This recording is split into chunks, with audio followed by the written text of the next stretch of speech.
film with friends, missing VHS videotape repeating. Welcome back, crew.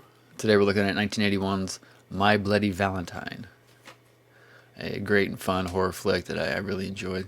This is one that, I mean, it stands on its own in the pantheon of horror films. It's well known to the people that know it, but it's still kind of a reclusive one to people who aren't truly into horror films. And I don't know if it's true, or I wonder if the band My Bloody Valentine took their title from this film. I would guess they did. And if you've never heard the band My Bloody Valentine, you definitely should, because they're amazing. 1981, rated R, 1 hour and 30 minutes.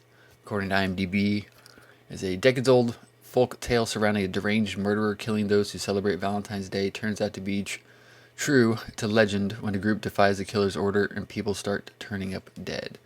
Directed by George Mahalka, and stars really, I couldn't say anyone that I've ever heard of outside of this film. Nevertheless, the performances are really good. This VHS release, I believe, is 1998. The only other date I can see besides the original date is 1998 down there. So obviously, if there's a 1998 on the thing, it means it wouldn't have been printed before 1998, but it could be later. In pretty good condition. This one, I believe, was a pickup from my friend Jonathan, who's at Boaws, at BOAWS on Instagram. Whenever he's out looking for vinyl records and stuff at thrift stores and Savers and whatever, and half-price books and all that, he's always keeping his eye open for VHS tapes for me. He's a big fan of this movie too. He likes this one a lot, and he's the one who actually turned me on to the band My Bloody Valentine, coincidentally.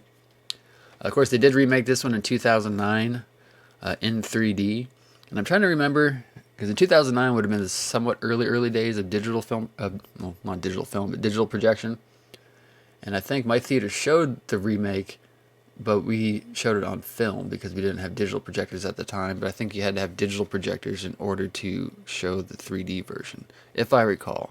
I doubt they sent out 3D red-blue prints back then, which only did a few times in the late 90s and early 2000s. There weren't a lot of film prints that they shipped out in 3D. And of course, it's a different type of 3D than the digital that you got years later.